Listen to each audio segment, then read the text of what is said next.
gain visibility into what your traffic carries. And packet devices typically, since they only look at packet headers, they can tell you what port packets come in on. They can't necessarily tell you what application sessions you're carrying. In fact, you look at a lot of this peer-to-peer traffic, it's not playing by the rules anymore. Right. So even things as simple as Kazaa Lite, it uses port 80. So we went into one of the large carriers in Europe originally because they said we have a huge growth of web traffic and we can't figure it out. And they said over 80% of the traffic is web. What is going on? And of course, 60% of the traffic was Kazaa Lite. It was less than 20% browsing. And that is because if you only look at port 80, you come to the wrong conclusions. I may be jumping the gun. Are you going to define anything like a degree of agility in all this that you're talking about? I mean, basically, you're talking about an agile network for network management, for provisioning separately, and building and mediation, and so on. And it may be hierarchical in all the features. Are you going to define what is the degree of agility that you need to have?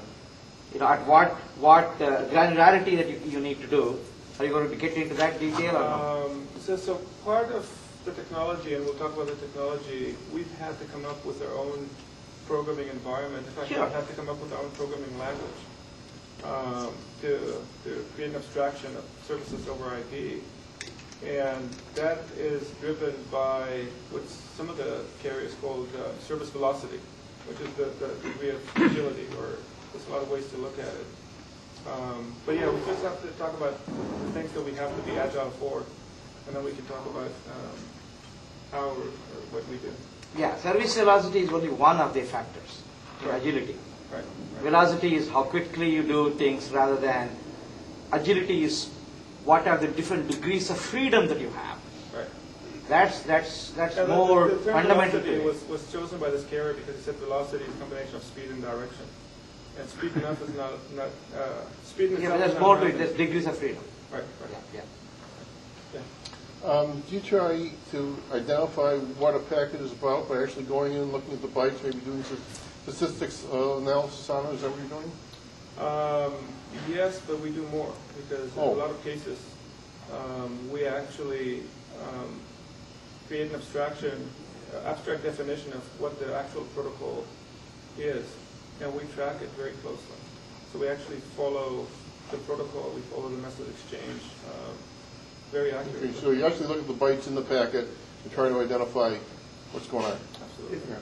If you look at primarily large packets that bulk data transfer, wouldn't that be enough? Why would you also have to look at the equivalent of payments or something like that to see the little ones, because they don't really add up? Most of the interesting stuff actually goes on in the smaller packets. You look at a get command, often that's not huge, but that's where all the interesting information about a web transaction gets encapsulated. Then the rest of it is just data coming at you. But if you miss that one, then all this data coming at you doesn't have any association. So there's a control or signaling plane, and there's the data plane. And a lot of the signaling goes on in fairly small packets, which are very important to track. And this is true for most applications. In fact, So you're more interested in the smaller packets than you are in the large packets then? we're interested in the smaller packets to know what's going on, but then for the things that the carrier or the ISP cares about, often we need to track all the packets, including the big ones, to meter it, or to shape it, or to block it based on what the carrier wants to do. So if this is a video streaming session of a particular type and somebody's paying $1 extra for it, we need to make sure that it's shaped correctly, that it's built for correctly, and it's metered so that you know how to build for it. You have to track all those packets. And also you build based on what you do, how you monitor, how you control, and how you enable the customer to use it, rather than just the simple volume. Right. Okay. Yeah. This is built independent of whether the connection is hardwired, wireless, or satellite? So yes. So again, I'll talk about this briefly, but since we built this as an intelligent overlay, as opposed to building, there was a bunch of companies that started around the same time as us, which we internally called the God boxes. Those were guys who built a router that could switch, could aggregate, could do optical multiplexing, could do services, VPNs. That is a hard proposition.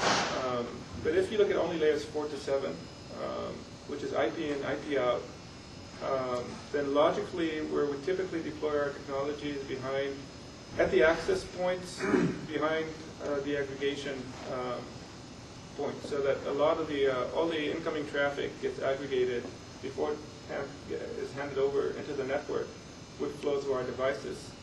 And now, if we go into a cable MSO, there's a CMTS in there. If we go into a DSL deployment, there's a DRAS. We go into a wireless network, it'll be a PDSN or GGSN, or we've done a few of those satellite. Once it's IP, it's the same language. That makes it, yeah. Does IPsec or SSL include your packet? Yes. Encrypted traffic is encrypted. And so there are two options. One is to let it through. The other is to assume anything that's encrypted that I don't know of is necessarily not good. And a lot of the logic that's being used by ISPs now, and probably for the next year or two, it is a logic saying the assumption is everything on our network is good except for, and we'll tell you what the exceptions are, and you control them. And some forms of peer-to-peer will be an exception, for example. Over time, we think this logic will be inverted. So at some point, the assumption would be everything's bad. Now let us tell you what's good. And whatever's bad is best effort. It doesn't mean you have to kill it. But this video business is good because we're getting something out of it. That gaming traffic is good because, again, it's one of our partners. And this peer-to-peer is content distribution where we get a piece of the action. And those things we want to make sure really work well. And those things then can be identified. The rest would be best effort, including encrypted traffic. But we've actually dealt with some forms of encrypted traffic fairly successfully just by looking at signatures and fingerprints. And so, I want to get into the I want to delve into details of the encrypted type of traffic versus non-encrypted type of traffic, because the customer may say, you know, I mean, especially a big customer, business customer, or special customer, if you want to call it. They say, I have encrypted traffic. You know, don't look at anything else. You can charge me more money just because you don't. Because for you not looking at it, you probably want to charge more money for me, and then do that. That special case would be there. Yeah, and there's also an in-between model because, again, if we talk about signaling versus data, I think signaling will end up always being in the clear, and the data will end up being encrypted. And it's like if you look at a telephony network, signaling is what you dial. Yeah, you have to. Networks has to know where you're dialing to be able to help you and support you. They shouldn't be able to hear your conversation. But there are two kinds of signaling. One is the network management kind of by the network provider, which is different from the end user endpoint level signal. You need to have a different. The signaling that we care about is the signaling at the application level. So it's not the kind of signaling. Okay. You're not talking about that. Okay. Right. It's not RSVP or whatever network management level signaling. Okay. That is the mechanics. It's okay. I'm eager to get to exactly how you implement it. Right. Yeah. Sooner or later, we're going to let you talk. By the way, did you want to make a presentation? I have 612 slides. So in the previous slide, you were talking, it sounded like you were doing some quality of service determination, not based on connection management messages. Is that true? It is true. It's not that we don't look at connection management messages, but we do more. And again, I'll Okay, so I'd be interested as you go through the talk. right. Why you need more? Carry on. So if your connection management says, basically says this is the kind of connection I want. So everything you need to know about how to provide that service is already in the connection management. So Bill's teenager or son or daughter is on the computer downloading Nemo, which is a 800 megabyte file. That is an application that doesn't necessarily want to play by the rules. So it's out there. It's often trying to look like something else.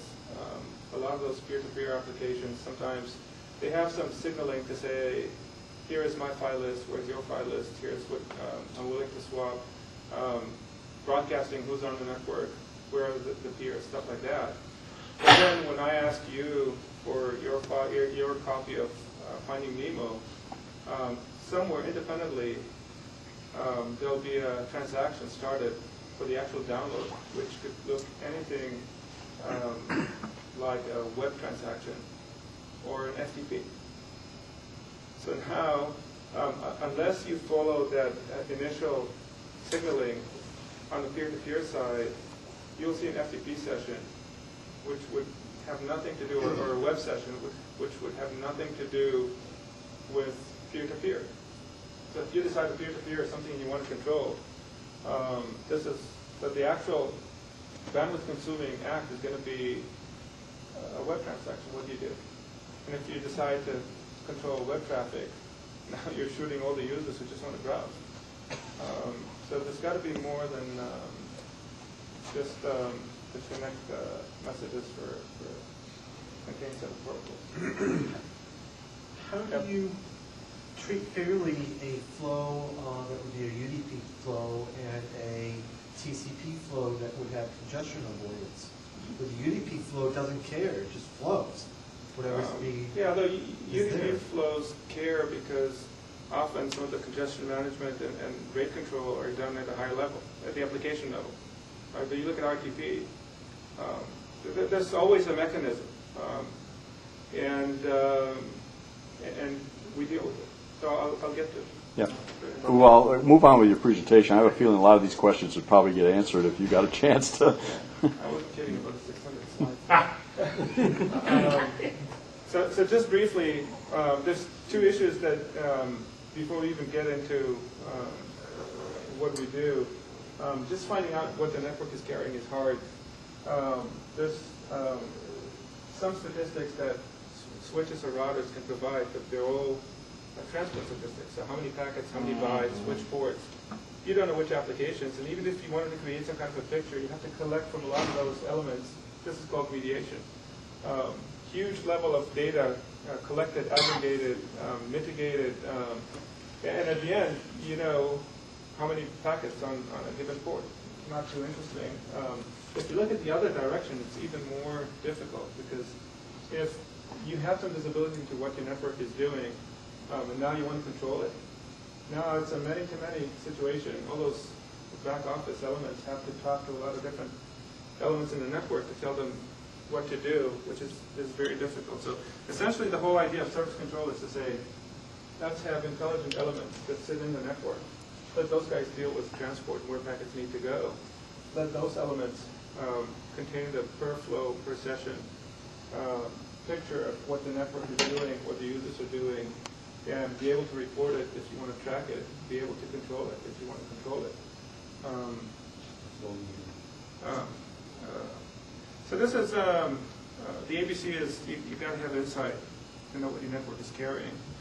You want to be able to monetize some aspects of how people use your network, and you want to be able to control